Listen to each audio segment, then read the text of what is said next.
Hello everyone, स्वागत है आपका आज की क्लास में। और मैं हूं आपका नेट वाला भैया। हाँ जी, चलिए करते हैं आज की क्लास की शुरुआत। सर आज क्या करेंगे? आज बूस्टअप सीरीज में हम करेंगे जी प्रीवियस ईयर क्वेश्चन किसके? इनकम टैक्स के।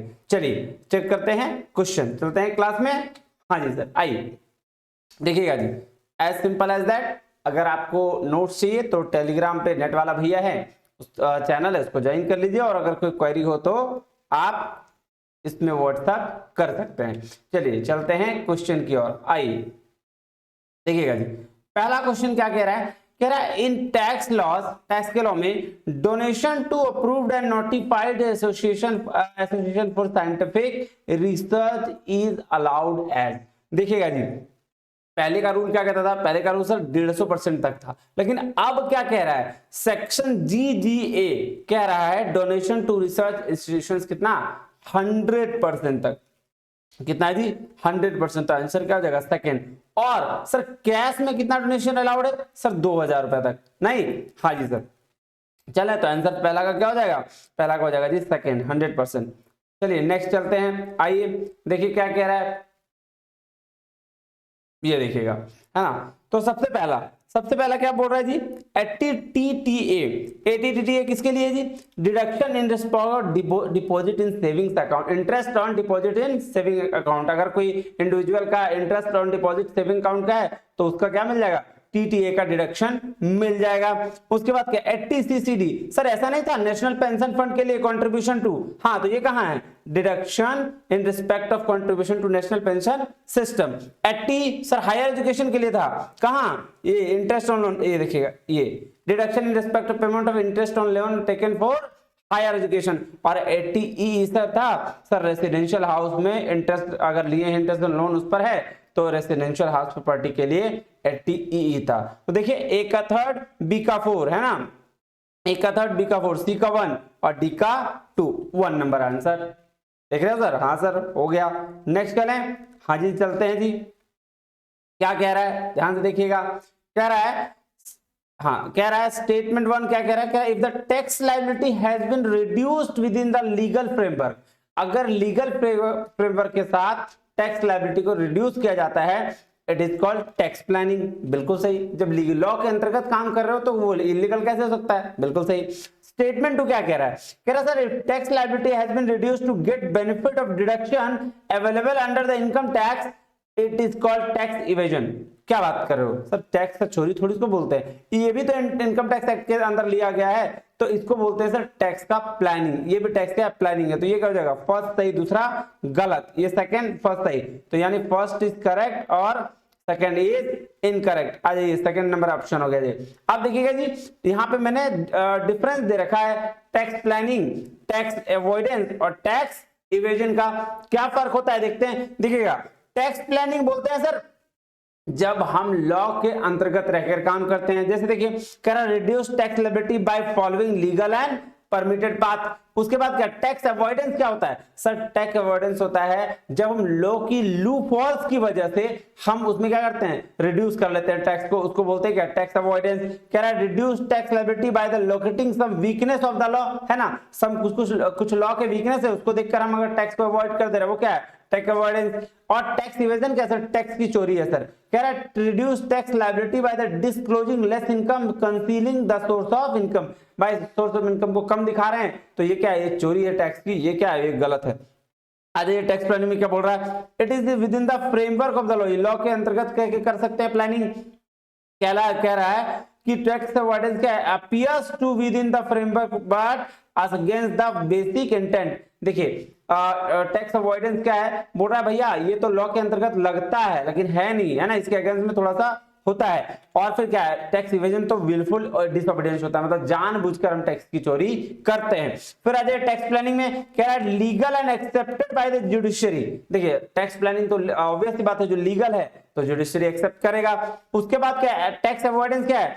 टैक्स अवॉइडेंस ये अनएथिकल भी है और इलीगल भी है। और टैक्स इवेजन तो भैया इलीगल और प्रोहिबिटेड है, मतलब चोरी तो आप कर ही नहीं सकते टैक्स की, वो तो इलीगल भी है और रिस्ट्रिक्टेड भी है। कह रहा है अब टैक्स प्लानिंग में ये कह रहा है based on the principle of disclosure. और उसके बाद क्या? टैक्स अवॉइडेंस क्या बोलता है? Transactions are sham and artificially fabricated. और आपका टैक्स डिवीजन बोल रहा है हाइडिंग द फैक्ट्स, फैक्ट्स को पूरा तरीके से छुपा लेना, चोरी कर लेना। और इसमें क्या tax planning leads to sound sleep, fear and penalties prosecution. अच्छा देखिए यार, टैक्स अवॉइडेंस में हमको डर होता है कि भाई बहुत ज्यादा पेनल्टी प्रोसिक्यूशन लगेगा, तो उसके बिहाफ में हम क्या करते हैं, टैक्स अवॉइडेंस करते हैं। और सॉरी, उसके बाद क्या टैक्स इवेजन, क्या fear of penalties and prosecution, यहां भी पेनल्टी और इसका डर होता है। अब आ जाइए जी, टैक्स प्लानिंग क्या था, लीड्स टू इकोनॉमिक डेवलपमेंट। अगर टैक्स प्लानिंग के हिसाब से काम करते हैं तो इकोनॉमिक डेवलपमेंट होता है। और ये लीड्स टू ब्लैक मनी और लीड्स टू ब्लैक मनी, चाहे वो टैक्स को अवॉइड करिए चाहे चोरी करिए, आप ब्लैक मनी को क्या कर रहे हैं, जनरेट कर रहे हैं। आइए नेक्स्ट चलें जी। हाँ सर चलते हैं क्वेश्चन में। देखिएगा जी, ग्रॉस एनुअल वैल्यू निकालने बोला है, नहीं किससे, हाउस प्रॉपर्टी का क्वेश्चन है। हाँ जी सर, ग्रॉस एनुअल निकालते हैं। तो पहले ये देखते हैं कि ग्रॉस एनुअल वैल्यू निकालते कैसे हैं, क्या क्या स्टेप होता है। सर बेसिकली दो स्टेप होता है। एक तो क्या, तो ग्रॉस एनुअल वैल्यू कैसे निकालते हैं, पहला स्टेप क्या होगा सर, हम कंपेयर करेंगे म्युनिसिपल वैल्यू को और फेयर रेंटल वैल्यू को, विच एवर इज हायर, जिसका वैल्यू क्या होगा, ज्यादा होगा, but not more than standard rate. तो स्टैंडर्ड रेट से ज्यादा नहीं होना चाहिए। तो किसको कंपेयर करेंगे, म्युनिसिपल वैल्यू या फेयर रेंटल वैल्यू, उसमें से जो ज्यादा होगा उसको उठा लेंगे, बट लेकिन ज्यादा किससे नहीं होना चाहिए, स्टैंडर्ड रेट से ज्यादा नहीं होता। अब इन तीनों का कैलकुलेट करने के बाद जो अमाउंट बचेगा उसको हम लोग बोलेंगे एक्सपेक्टेड रेंट। अब यहाँ एक्सपेक्टेड रेंट निकल गया, अब चलेंगे स्टेप 2 में। स्टेप 2 में क्या करेंगे, एक्सपेक्टेड रेंट लेंगे और एक्चुअल रेंट लेंगे, दोनों में से जो हायर होगा उसको हम क्या मान लेंगे, उसको हम बोलेंगे जी ग्रॉस एनुअल वैल्यू। आइए इस अमाउंट में चलते हैं। देखिए म्युनिसिपल वैल्यू है, फेयर रेंटल वैल्यू है और स्टैंडर्ड रेंट भी दिया हुआ है। तो म्युनिसिपल और फेयर रेंटल में जो हाईएस्ट उसको क्या एक्सेप्ट करना है, मतलब फेयर रेंटल वैल्यू हाईएस्ट हो गया 5 लाख रुपया, लेकिन not more than standard rate, यानी कि 4,80,000 रुपीज क्या हो गया आपका एक्सपेक्टेड रेंट हो गया। अब एक्सपेक्टेड रेंट और एक्चुअल रेंट में जो ज्यादा है, तो एक्सपेक्टेड रेंट 4,80,000 हो गया था और एक्चुअल रेंट कितना 4,20,000 हो गया था। तो आंसर क्या हो जाएगा 4,80,000। ये देखिए फर्स्ट आंसर हो गया। हाँ जी सर समझ में आ गया, बिल्कुल समझ में आ गया। अब चलिए चलते हैं नेक्स्ट, क्या नेक्स्ट का ध्यान दीजिएगा, सेक्शन 6(1) किसके लिए सर, ये रेसिडेंट के लिए, नहीं हाँ जी सर। उसके बाद क्या section 10AA, section 10AA leave salary से है, और सेक्शन 10(1) किसका है sir, section 10I sorry agriculture income का है, और सेक्शन 10(5) किसका है, सबसेक्शन लीव ट्रेवल कंसेशन के लिए। तो A का 3, B का 4, C का 1 और डी का 2, आंसर इज 4। चलें सर देखिए सुगम किसको कहते हैं सर, IPR 4 को हम लोग क्या कहते हैं, सुगम कहते हैं। आइए अब क्या कह रहा है 7 नंबर में, कह रहा था due date for first instalment of advance tax by assessees other than companies are, company को छोड़कर अदर में एडवांस टैक्स का सर डेट क्या होता है। देखिएगा जी, ऑल एसएससी के लिए अदर देन कंपनी के लिए क्या टैक्स का होता है, पहले आप देख लीजिएगा। फर्स्ट जो होता है टैक्स जो पे करने का होता है वो होता है सर 15 जून को, और कितना परसेंट तक एडवांस टैक्स पे करना होता है सर, 15% उससे ज्यादा या इक्वल टू। उसके बाद आ जाइए सॉरी कम या इक्वल टू। और सेकंड क्या होता है सर 15 सितंबर क्या है इसका सेकंड इंस्टॉलमेंट का डेट होता है, यानी कि सेकंड बार आप पेमेंट कब कर सकते हैं 15 सितंबर तक, कितना 45%। तो क्या सर 15% ये वाला और उसके बाद 45% नहीं, इसको इंक्लूड करके 45% नहीं। हाँ जी सर। और नेक्स्ट क्या, फिर थर्ड जो है वो कब होता है, वो होता है सर 15 दिसंबर, और उसके बाद क्या 75% तक यहाँ क्या होता है पेमेंट हो जाता है। और लास्ट जो बचता है जी फोर्थ वाला आप कब कर सकते हैं 15 मार्च तक कर सकते हैं, इसको बढ़ाकर 31 मार्च तक किया जा सकता है। और कितना परसेंट 100% पेमेंट आप यहाँ कर देते हैं। हाँ जी सर समझ में आ गया, बिल्कुल। तो अब यहाँ क्या हो रहा है फर्स्ट इंस्टॉलमेंट, तो क्या हो जाएगा 15 जून, आंसर क्या हो गया सेकंड। चले नेक्स्ट। हाँ जी सर चलिए बिल्कुल आइएगा, देखिएगा क्या कह रहा है, which two of the following correct about TDS certificate. Sir TDS certificate के लिए क्या सही है, देखिए TDS on salary payment form 16 बिल्कुल सही बात है, फॉर्म 16 के लिए 16 TDS सैलरी पेमेंट के लिए फॉर्म 16 है। दूसरा क्या है TDS on non salary payment form 16A। TDS on rent क्या 16B नहीं सर, ये TDS ऑन रेंट 16C होता है, और TDS on sale property of 16B होता है, यानी कि अपोजिट दिया गया है। तो आपका पहला और दूसरा क्या हो जाएगा सही हो जाएगा, और थर्ड एंड फोर्थ क्या हो जाएगा गलत हो जाएगा। तो A एंड B आंसर, यानी कि आंसर क्या हो जाएगा 1 हो जाएगा सर। चले हाँ जी सर बिल्कुल चलिए अब देखिए फिर क्या आ रहा है, फिर आ रहा है मैच करने के लिए। सर 80G किससे रिलेटेड था, 80GGC। सर ये 80GGC जो था पॉलिटिकल पार्टीज को अगर कोई इंडिविजुअल पैसा देता है तो उसके पे उसको क्या मिलता है, डिडक्शन। तो इंडिविजुअल कहाँ है जी, पॉलिटिकल पार्टीज का इंडिविजुअल। अब देखिए deduction in the company any person, ये देखिए ए का थर्ड। जी जी सर, जी जी रेंट पेड को लेकर था, ये गया। जी जी ए सर ये रिसर्च को लेकर था कि साइंटिफिक रिसर्च में डोनेशन मिलेगा तो उसमें 100% छूट है वो। और जी जी बी किसके लिए है, ये सब कंपनी अगर किसी पॉलिटिकल पार्टीज को पैसा दे रही है तो क्या है, उसको पूरा डिडक्शन माफ है ना। तो आंसर क्या हो जाएगा, ए का थर्ड, बी का 1, सी का 4, डी का 2। चलिए आंसर हो गया जी थर्ड। नेक्स्ट चलें, हाँ जी सर। अब देखिए क्या बोल रहा है एट एज पर 80G maximum deduction allowed for any cash donation. 80G में मैक्सिमम डोनेशन कैश का है वो है सर 2000 रुपए। 2000 से ज्यादा आप नहीं कैश का डोनेशन कर सकते हैं। नेक्स्ट चले, हाँ जी सर चलिए। उसके बाद क्या, सरचार्ज देखिएगा, surcharge of 10% is payable and individual where total income exceeds. देखिए 10% का सरचार्ज का 50 लाख से ज्यादा जब हो जाता है तो हम 10% करते हैं नहीं। हाँ जी सर, तो इसका आंसर क्या होगा, थर्ड। अब चले नेक्स्ट। अब देखिए क्या कह रहा है, arrange the following procedure of income tax e filing in India. अब प्रोसीजर ऑफ इनकम टैक्स कैसे ई फाइल करते हैं, तो सबसे पहले क्या लॉगिन, नहीं सर उसके लिए हमको रजिस्टर करना पड़ेगा। तो सबसे पहले क्या रजिस्टर होगा, फिर लॉगिन करते हैं। जैसे आप लोग फेसबुक आईडी वगैरह भी सब बनाते हैं तो सबसे पहले हम किसी भी चीज में जाकर रजिस्टर करते हैं, फिर लॉगिन करते हैं। और लॉगिन करने के बाद इसमें क्या करना है, इसमें आपको करना है जी downloading utility and preparing return, और तब जाके ई फाइलिंग रिटर्न हो जाएगा और फिर जाके वेरिफिकेशन आप कर लेंगे। तो आंसर क्या हो जाएगा, BADEC। आ जाइए जी नेक्स्ट। कहां भाग रहे हो भाई, रुक जाओ, यहाँ क्या कह रहा है, कह रहा है which one of the following statement is true for the set of and carry forward of loss under the head house property. अब देखिएगा हाउस प्रॉपर्टी में सेटअप और उसको कैरी फॉरवर्ड, जब भी किसी में लॉस हो जाता है, हाउस प्रॉपर्टी मान लीजिए लॉस हो गया तो उसको आप कितने साल तक सेटअप और कैरी फॉरवर्ड कर सकते हैं, ये सवाल पूछा गया। तो ये मैक्सिमम हो सकता है जी 8 साल के लिए, है ना सर। हाँ जी सर। अब चलते हैं, कह रहा है return on income is submitted under which section of income tax act. अब देखिए रिटर्न ऑन इनकम 139(1) का है, थर्ड नंबर। नेक्स्ट चले, हाँ जी सर चलिए।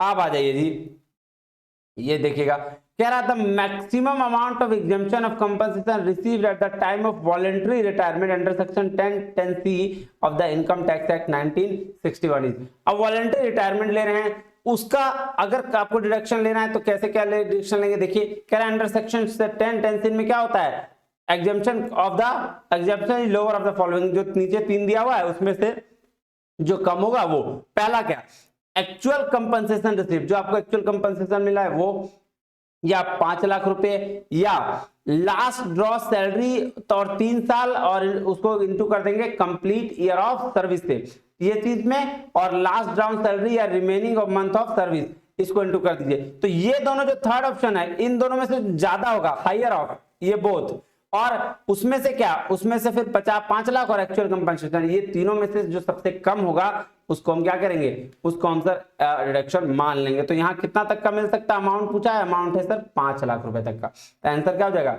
आंसर हो जाएगा जी थर्ड नंबर।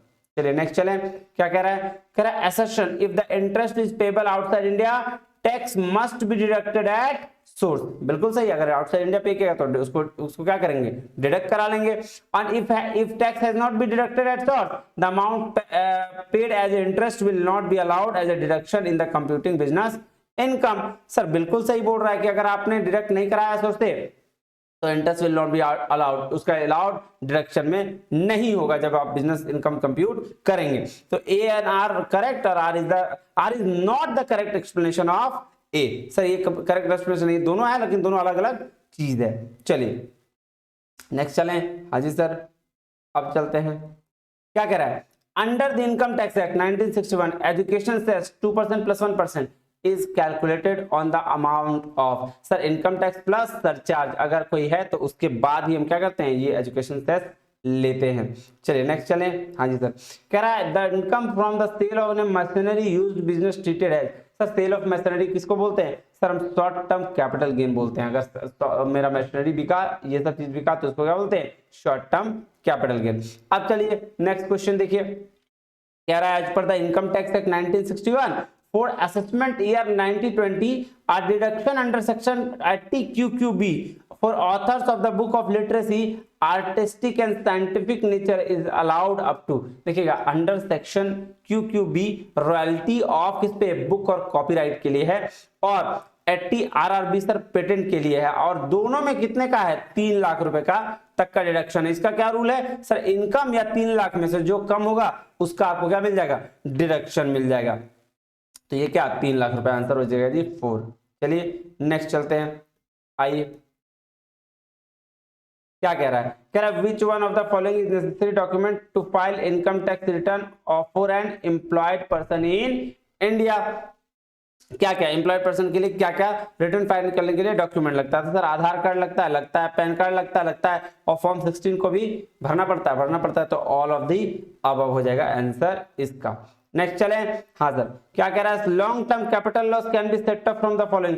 अब देखिए लॉन्ग टर्म कैपिटल गेन किससे आपका सेटअप किया जा सकता है? Sir long term capital gain सिर्फ लॉन्ग टर्म कैपिटल गेन से किया जा सकता है सेट ऑफ, और short term, sir short term से भी किया जा सकता है, और लॉन्ग टर्म कैपिटल गेन से भी आपको क्या किया जा सकता है। तो इसका आंसर लॉन्ग टर्म पूछा है, इसलिए क्या हो जाएगा आंसर हो जाएगा जी long term capital gain only. आइए मैट क्या देखते हैं, कह रहा है minimum alternative tax is imposed on, किस पे इम्पोज किया जा सकता है? सर मैट होता है सारे कंपनीज के लिए, और कंपनी को छोड़कर सबके लिए सर एएमटी होता है, ऑल्टरनेटिव मिनिमम टैक्स।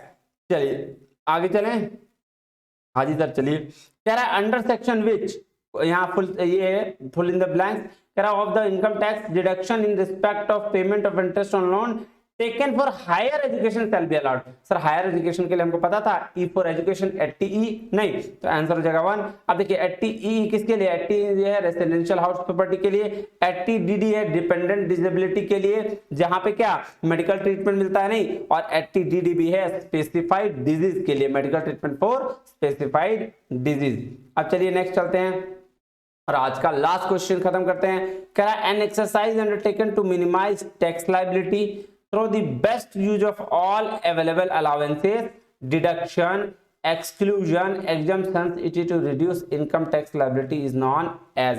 देखिएगा अगर जो अवेलेबल रिसोर्सेज है, मतलब अवेलेबल अलाउंसेस है, डिडक्शन है, इस बेस पर अगर आप कुछ इनकम टैक्स को घटाने की कोशिश करते हैं तो उसको हम लोग बोलते हैं जी टैक्स प्लानिंग, है ना। लीजिए जी, ये आपके प्रीवियस क्वेश्चंस के एमसीक्यूज थे, किसके? सर ये थे हमारे इनकम टैक्स के। मिलते हैं अगले वीडियो में, और आज आपका ये एमसीक्यू सीरीज फरवरी 2023 के लिए खत्म हो गया। अब हम लोग कल से कंटिन्यू मिलेंगे, कौन से क्लास में? सर कल से कंटिन्यू मिलेंगे 8 बजे पेपर 1 की क्लास में, और 9 बजे से मिलेंगे पेपर 2 की क्लास में रेगुलर बेसिस पर। और जून के एग्जाम तक सर हम सारा कंटेंट यूजीसी नेट का आपको कोशिश करेंगे क्या यूट्यूब में डाल दें, ताकि आप अच्छे से पढ़ाई कर सकें। मिलते हैं अगले वीडियो में, तब तक के लिए जय हिंद।